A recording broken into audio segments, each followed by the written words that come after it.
Have you ever wondered how to track your meals when cooking for the whole family? Or if it's better to track your food cooked or raw?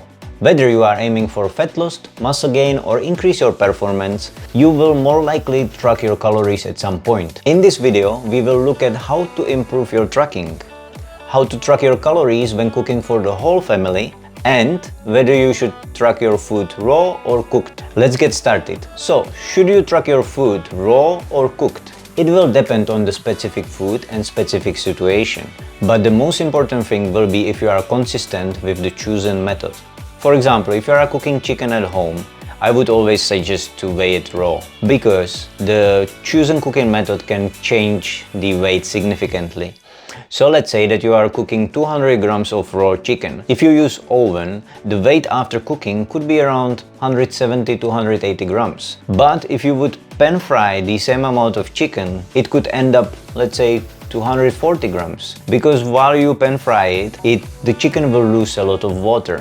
While at the oven it would be a bit more juicy. So it's better to measure all meat and fish raw due to these differences in cooking styles. Now the same principle will apply for oats, pasta and rice. We know exactly how many calories is in 100 grams of raw rice, but the cooked weight can vary greatly because of the water absorption. For example, 100 grams of raw rice can weigh 3 to 4 times the initial weight. Now if you buy already cooked rice or cooked chicken, you will just simply scan the barcode and measure how much you use. In this case, you don't have any other option. As I said before, it will depend on the situation. If you buy already cooked products, you will have to measure them cooked. If you cook it by yourself, it's always better to measure it raw. Okay, now you might be thinking, okay, I get that, but how can I measure all this when I'm cooking for the whole family? Okay, let's say that you are cooking a dinner for 4 people or for your 4 days. Let's say that you're doing meal prep and it's for next 4 days. You will use, say, 600 grams of chicken, 150 grams of raw rice, 200 grams of beans, 100 grams of capsicum and this butter chicken cooking sauce. If you haven't watched my lazy cooking masterclass, I have the recipe somewhere in here. To track this, open the MyFitnessPal app. Go to More, then Recipe, Meals and Foods, Meals, and create a meal.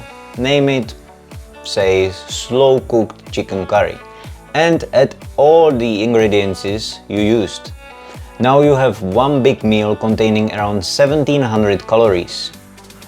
To log on one portion, divide that number by 4, since you need to split it into 4 servings. In the app, go to Diary, Add Meal, My Meals, click on the meal, and then change the number of servings to 0.25. Lastly, let's talk about how you can improve your tracking. You have the unconditional permission to eat anything, but that doesn't mean that you have the unconditional permission to eat everything, especially on fat loss diet. You can have whatever you like on fat loss diet, as long as you account for it. Having a barbecue sauce on your chicken or having a peanut butter in your smoothie will not ruin your progress. Here are a few tips for accurate tracking. For example, when you're measuring a yogurt, place the yogurt on the scale and zero it out. Portion out the amount you want until the scale shows 300 grams less. Then scan the barcode and adjust the serving size in MyFitnessPal. The same method applies to measuring peanut butter, honey, jam, or any other liquid products. For example, with olive oil, you place the olive oil on the scale, zero it out, use the desired amount, and then put it back on a scale. And it will show you how many grams you use. 1 gram is approximately 1 milliliter, and then again you log it in a MyFitnessPal app.